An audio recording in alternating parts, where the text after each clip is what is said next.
They made their way to the top of the charts, especially with this song called Skin Tight. The Ohio Players! The roots of the Ohio Players go back to Georgia bluesman Robert Ward. Beginning in 1959, Ward assembled some of the best young musicians around. Like Pain Fire or Love Roller Coaster were rocking all of America, people thought Ohio Players had touched immortality. But behind the blinding stage lights lay contracts betrayed trembling fingers, signing the death sentence for their own dreams. And behind those breathless tours were events no one dared mention. Deaths knocking one by one at their door.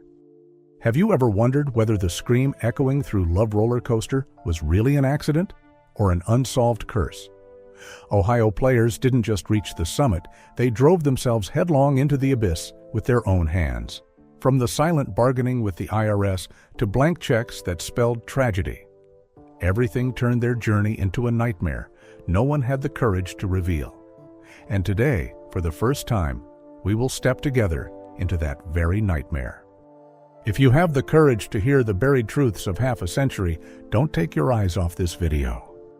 Yet, right when the dream was in full bloom, the first crack appeared.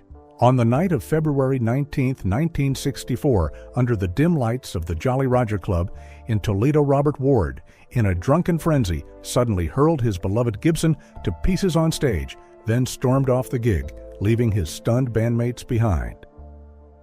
That night, it wasn't just a guitar that shattered, the entire group collapsed under the weight of betrayed ambition.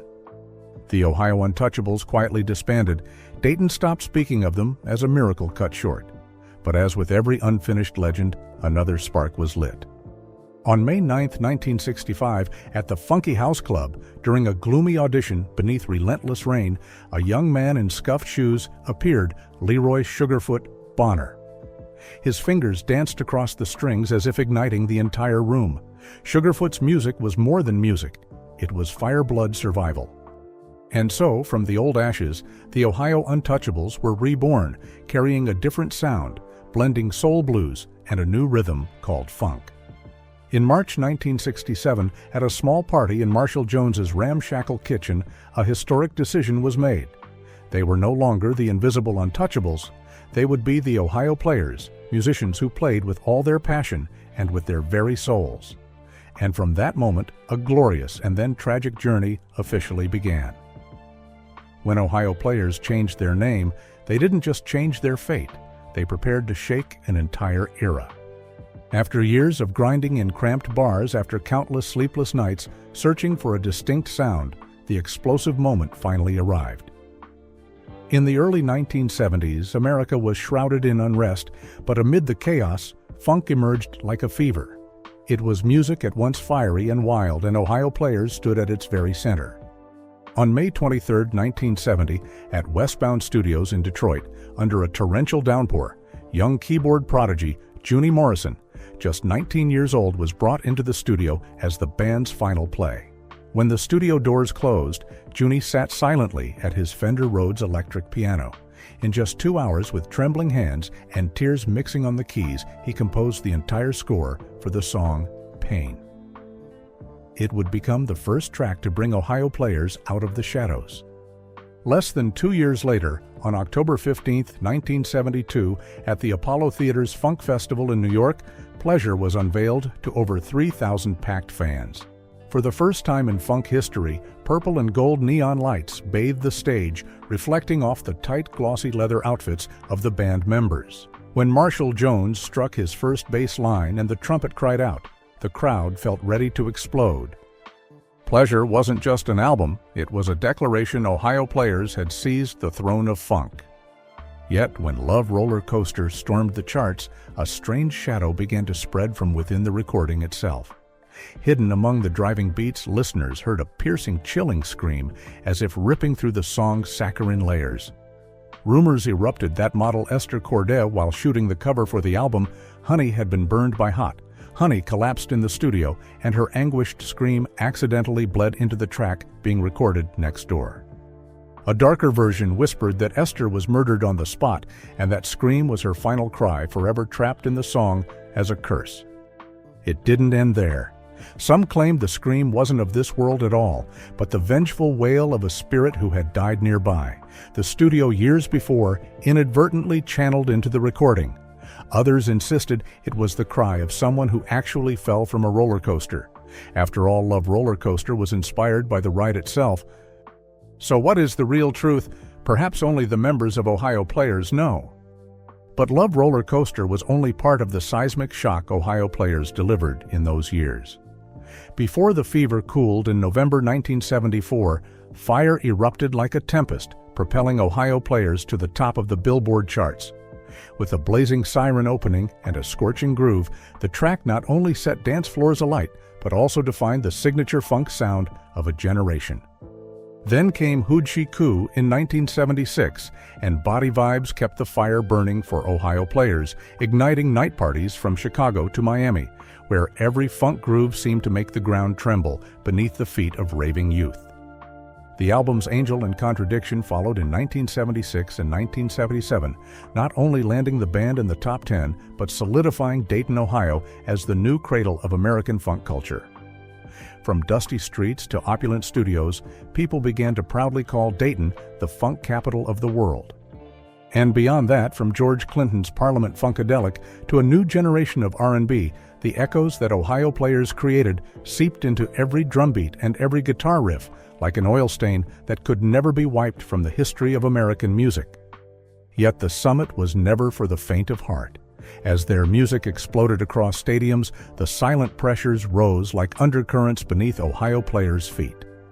No one knows exactly when Ohio Players began to slide, only that behind every sold-out show and every chart-topping hit, a darkness was quietly eroding them from within. On November 12, 1978, backstage at the Fox Theater in Atlanta, Sugarfoot Bonner collapsed on a bench, his body turning purple from a drug overdose. 4,000 fans waited under the hazy stage lights, but the show never began. That collapse rang out like the first bell warning of Ohio Players' long, slow death. Over the months that followed, the true poison known as white stuff quietly crept into every corner of Ohio Players, like a damp drizzle soaking in without anyone noticing.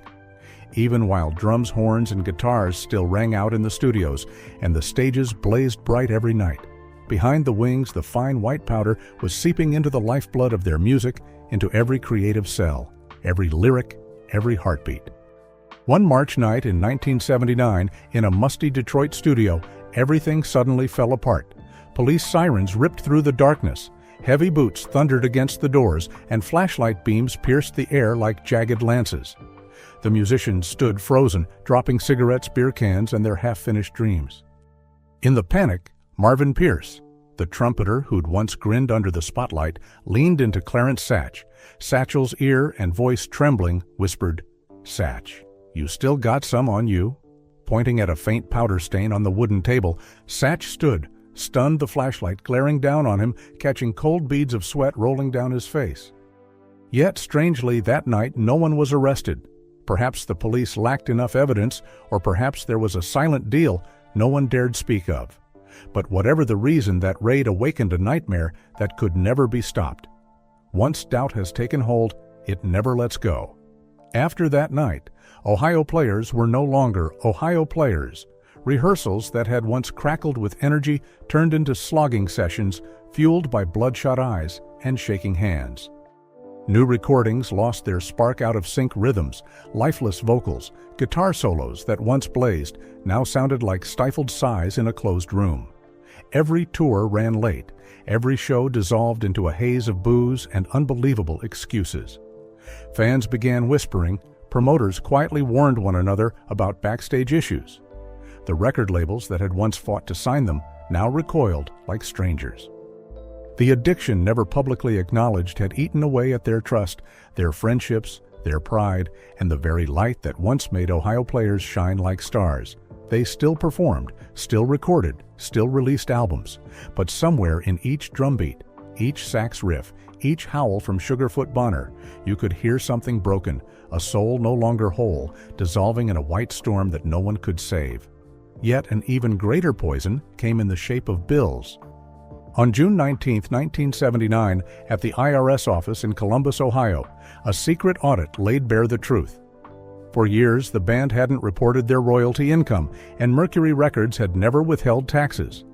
It turned out that amid the glory, one member driven by financial desperation had secretly mortgaged their shared assets to cover personal debts without telling anyone.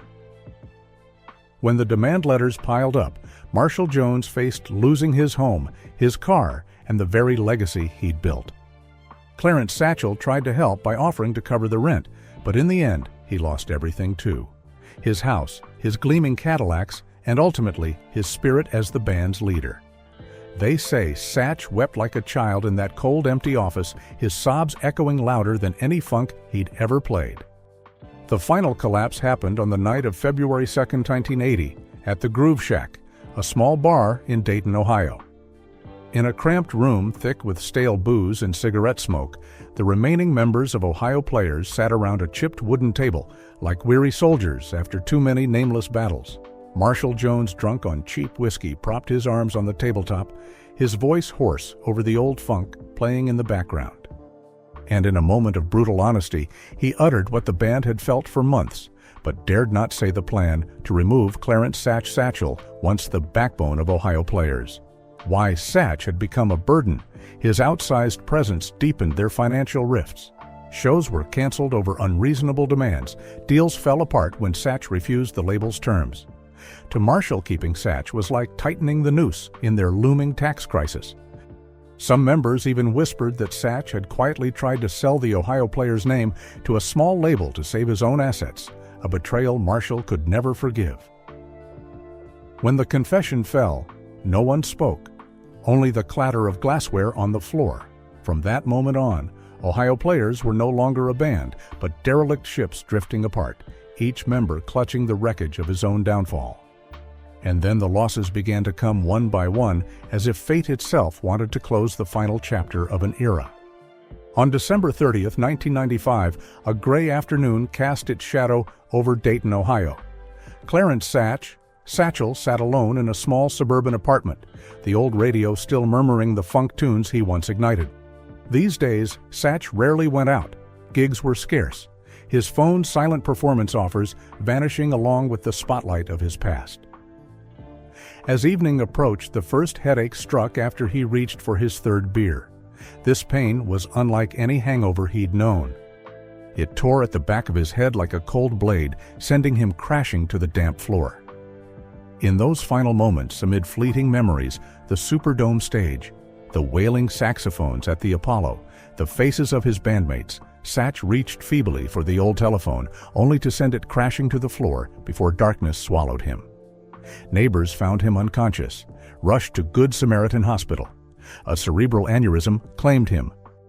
Hours later, the man who'd breathed life into Ohio Players with every beat passed away quietly at age 55 in a cold hospital room without stage lights or applause. That blow didn't just take a member, it extinguished the last spark of Ohio Players. Henceforth, the band that once set America ablaze with fiery funk lived on only in the memories of those who loved them. 2 years later, on a bleak winter day in 1997, Dayton again lay under a heavy sky. Ralph Pee Wee Middlebrooks. The man who once blew trumpet lines sharp as blades and as powerful as a battle cry lay silent in a bed at Kettering Medical Center's cancer ward. The disease had gnawed at him since late 1995, just as Ohio Players reeled from losing Satch. What began as a dull backache soon turned every trumpet practice into a battle for breath, punctuated by blood-tinged coughs. Yet, like many artists who weathered the storm, he kept it hidden, forcing himself on stage for small shows at fairs and worn-out bars. By September, Middlebrooks could no longer conceal it. His weight plummeted, his fingers once darting over trumpet valves like silver bullets trembled and turned blue. Doctors diagnosed metastatic lung cancer.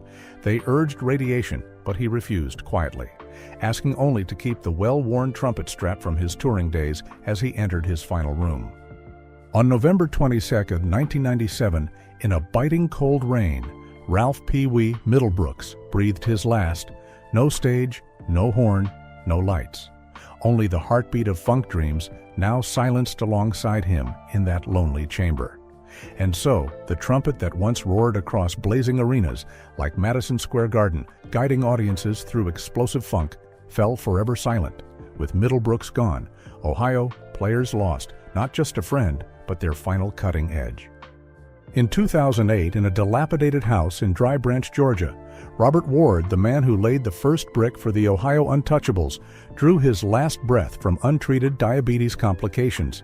The guitarist who gave Ohio players its first soul quietly departed with only a few worn belongings. He even had to pawn his original Gibson Les Paul to cover hospital bills before he died. His passing was a silent cut into Dayton's memory, the birthplace of those golden days, reminding everyone that not all who forge legends die in glory. Before grief could settle just 1 year later in 2009, Cornelius Johnson, the founding drummer who struck the opening beats of the Ohio Players' dream, also died alone. On the night of June 3rd, in a rundown nursing home in Dayton, Cornelius suffered a stroke while playing a slowed-down version of Fire on the battered drum kit beside his bed.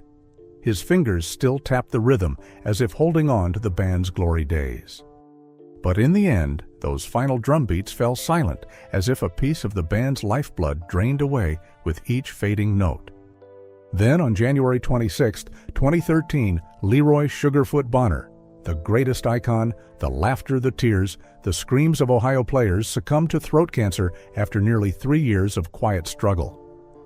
Old friends recall that in his final months, Sugarfoot couldn't sing a single complete line. The man who set Love Roller Coaster ablaze, who made thousands of fans rise to dance, could only whisper broken words down the cold corridors of Springfield Hospital. Even more heartbreaking, he left behind crushing medical debt, and his family held the simplest possible funeral. When the coffin lid closed, the wildest dreams of funk were sealed forever. The darkness did not stop there. In 2017, Walter Juni Morrison, the keyboard genius who wove masterpieces like Ecstasy, quietly breathed his last in a cheap rented flat on the outskirts of London. Not a single major news outlet reported his death.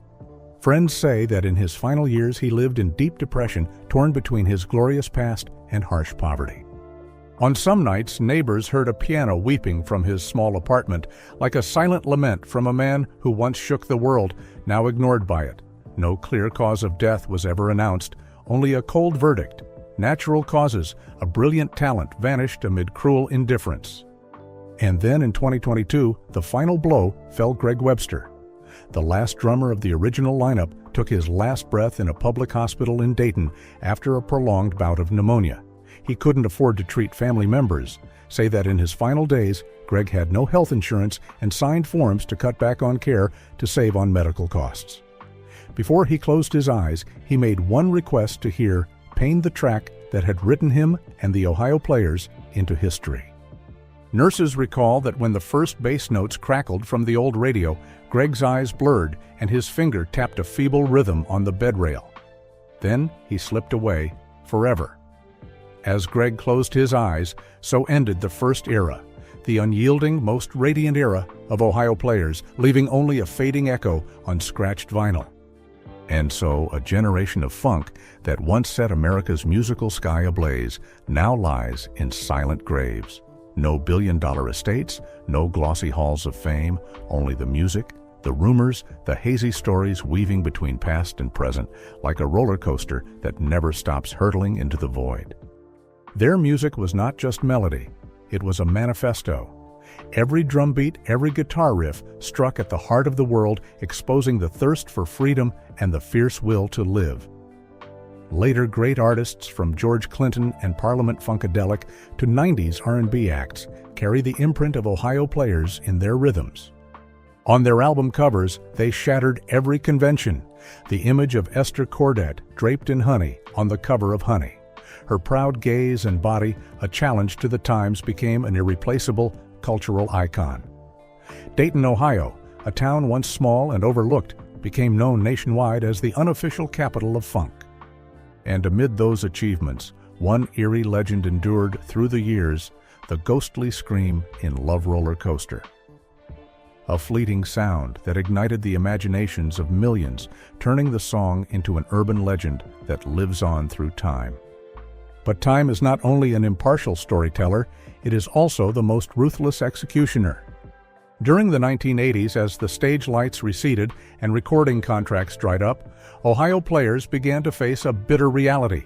Oblivion's surviving members like Billy Beck and James Diamond Williams have repeatedly said in belated interviews that they felt coldly discarded by the industry. No proper tributes, no large-scale reunion tours, no chairs reserved for them at the landmark events of American music. Meanwhile, one name after another faded into the void. The quiet deaths of Satch P. Wee and Sugarfoot Bonner were like the final sparkles snuffed out in a storm of forgetfulness. What remained were old recordings faintly drifting through a handful of nostalgia bars or shuffled in random Spotify playlists. If there is a tragedy more crushing than being forgotten, it is watching the glory you once held shatter into pieces while your real life holds nothing but stark poverty. When Ohio Players stood at their peak, they lived like gods. Shiny Cadillac, Eldorados lined up before nightclubs bespoke silver brocade suits tailored to perfection, endless parties fueled by hard liquor and laughter. With every sold-out show and every album soaring up the Billboard charts, their bank accounts swelled like a modern gold rush. People believed they would live forever on the wealth funk had bestowed. But what happened behind the lights was more savage than any film script. Recording contracts were riddled with trap clauses. Tax obligations went unexplained. Worse still, blind faith in shady financial brokers flung wide the door to silent embezzlement. No one reminded them that every dollar earned had to be declared. No one warned that today's glittering advances would turn into tomorrow's towering bills. When the IRS descended with its thick dossiers and cold figures, Ohio Players awoke to the shock they owed hundreds of thousands of dollars in taxes, money they had never actually seen or spent. And so, one by one, they watched irreparable loss unfold. Clarence Satch. Satchel once drove a Mercedes-Benz convertible down America's grandest boulevards. In his final years, he moved into a shabby Dayton suburb apartment, its roof leaking with every rain, its peeling walls mirroring his once glorious memories. Marshall Rock Jones, the band's erstwhile finance manager, could not escape the same vortex. The house he'd bought with his Fire album bonuses was repossessed after a tax audit. Golden trophies and platinum records that once gleamed on his walls now gathered dust in a warehouse, traded only for a few unpaid bills. Sugarfoot Bonner, with his broad smile and free-spirited style that once captivated the world, was forced into hardship.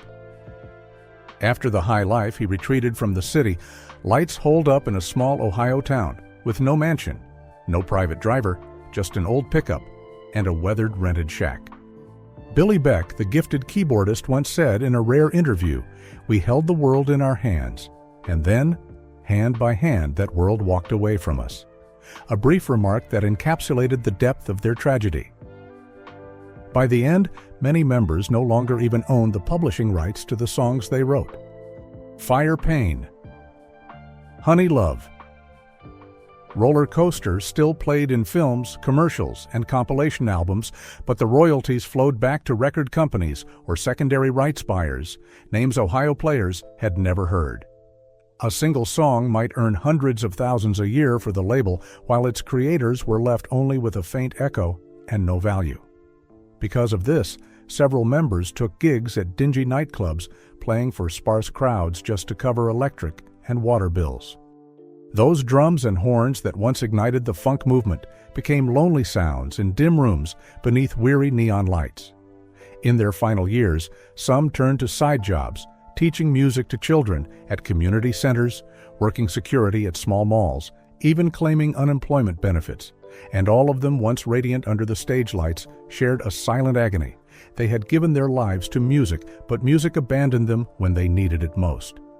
And bitterly, even the prestigious awards they once received, platinum certifications, Billboard honors, offered no salvation. They became mere souvenirs, quietly auctioned off at small Dayton events or on anonymous online marketplaces for a few $100s. In the end, looking back over their long journey, we realize Ohio Players did not fail for lack of talent. They failed because of invisible traps woven into a rapacious entertainment industry. They failed because they believed in fairness in a world of dense, unforgiving contracts, and most painfully, they failed when the very songs into which they poured their blood, sweat, and souls could not save them from destitution. 17. Top 40 hits, 2 platinum albums, millions of records sold. All those achievements now reside only in dusty music libraries. Meanwhile, the people who breathed life into every note, every blazing horn, every scorching drumbeat, quietly left this world with no applause and no fitting tribute. Perhaps the most heartbreaking question is this: if those who penned funk's grand anthem could not keep a single thing for themselves, then what truly remains of their legacy? And so those who once had America dancing to their grooves quietly sank beneath the dust of time. No monuments, no farewell ceremonies, just the distant echo of bass lines from the past. That completes the journey through the glory and tragedy of Ohio Players. A band that defined a genre only to be treated by history more ruthlessly than we could ever imagine. What about you? Which Ohio Players song haunts you the most? Do you think rumors like the Scream in Love Roller Coaster made or marred their legacy? Share your thoughts in the comments below, and don't forget to subscribe to the channel so we can uncover more epic tales hidden behind the legend's spotlight.